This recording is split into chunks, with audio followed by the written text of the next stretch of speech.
Hello everyone and welcome back. Today we're gonna find, loot and survive a Nether Fortress. As a small preparation for Nether, I've built myself a Nether hub. This is more like temporary as I'm planning to do a proper one later in the game. For now this will do. It's more like to protect myself from skeletons or flying gases. It's not necessary to have one for the Nether Fortress, but it is a good idea to have one for the Nether itself.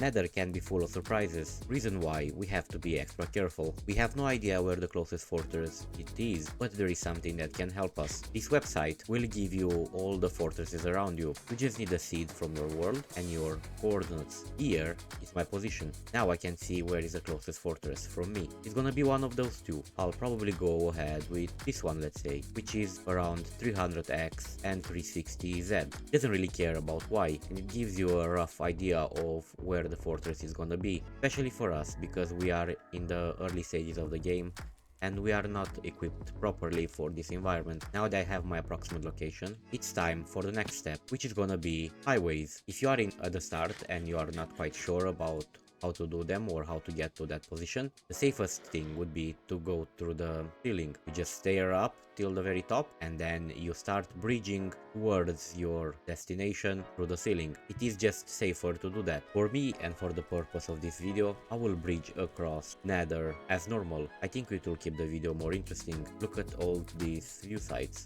That being said, now that we have a plan, it's time to get ready for this trip. First would be to check the durability on our items. Make sure they are still good to go for this trip. Also, make sure you have some spare tools. Make sure you have plenty of food with you, and the last thing would be a bow.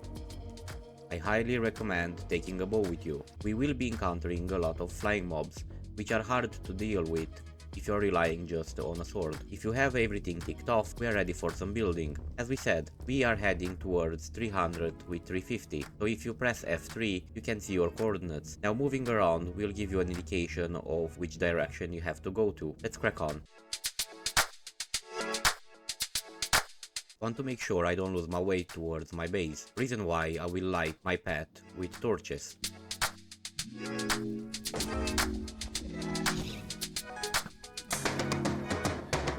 And here we have it, our first fortress on this world. One last thing that I completely forgot to mention at the start of the video was the fact that we'll definitely need some sort of golden equipment. I chose the helmet. It doesn't really matter which one you choose, as long as you actually have something made of gold. That will stop piglings from attacking you. They will see you as their friend. So, let's see what goodies it has for us. The main reason why we had to come on this journey was for blaze rods. That's loot that drops from blazes. Boom! Not even close. Boom! And it disappeared. It disappeared. There you go. Couple of things that you would have to take note of would be the mobs that you will find inside the fortress. The most important ones would be the blaze rods that we mentioned about earlier and the wither skeletons. Hello. Hello. Okay, so he's following me. Now, you will find those all over the fortress. The easiest way of dealing with those will be building a row of blocks here, just like that. Those mobs are 3 blocks high, so they will not fit underneath this column. So I can easily tickle them, just like that. Boom. To be easier to navigate to the fortress, you need to improvise something. To me, this will be a dead end. There is nothing here. I'll close it off, and that's a dead end. There is no reason for me to go inside there. Let's try another one. Same story, just a dead end. So I want to light it up and close it off. Just like that. Let's try a third one. This definitely goes somewhere. We are lucky, because apparently, right here in front, there is a blaze spawner. This is exactly why we came here. We need them blaze rods, and this is the best way to farm them in their own home.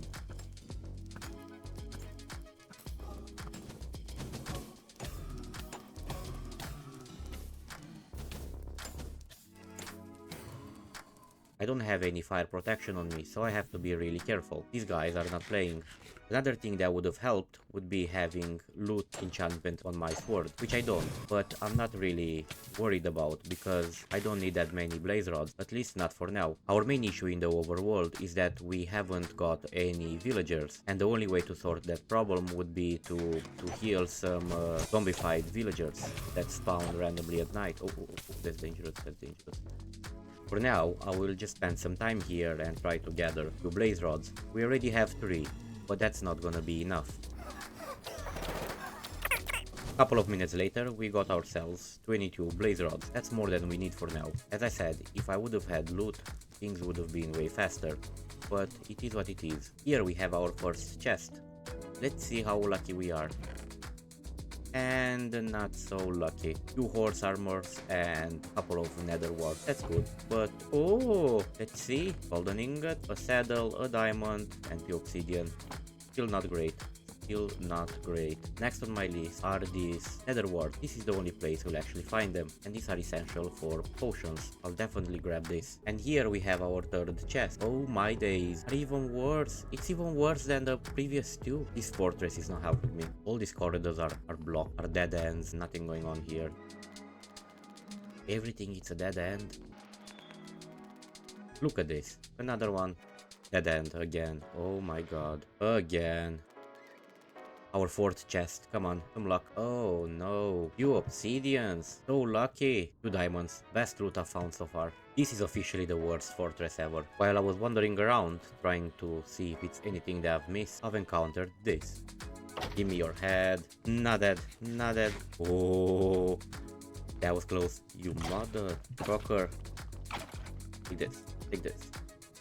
Before we go ahead and call this a day, there is something that I've noticed here, and that's a must. We definitely need to take that with us. Brown mushrooms are an essential ingredient for majority of the potions. I will definitely need to take this with me. The fortress was not as great as we expected. We did found what was the most important thing, which are the blaze rods.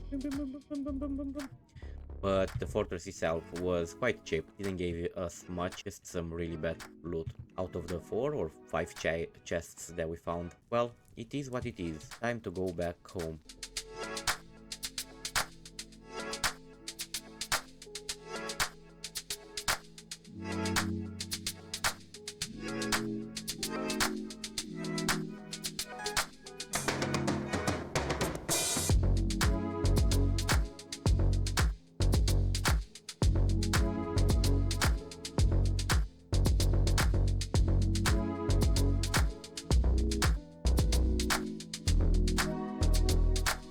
And here we are, people, back in the comfort of our home. It was overall a successful expedition, as we found the blaze rods we were looking for, some brown mushrooms, and some nether warts. This is exactly what we needed to cure our first villagers in this world. Our first brewing stand. Nice. Now the next step would be to cure a couple of villagers for us, but that will be for another video. Thanks for watching, and I'll see you on the next one. Bye bye.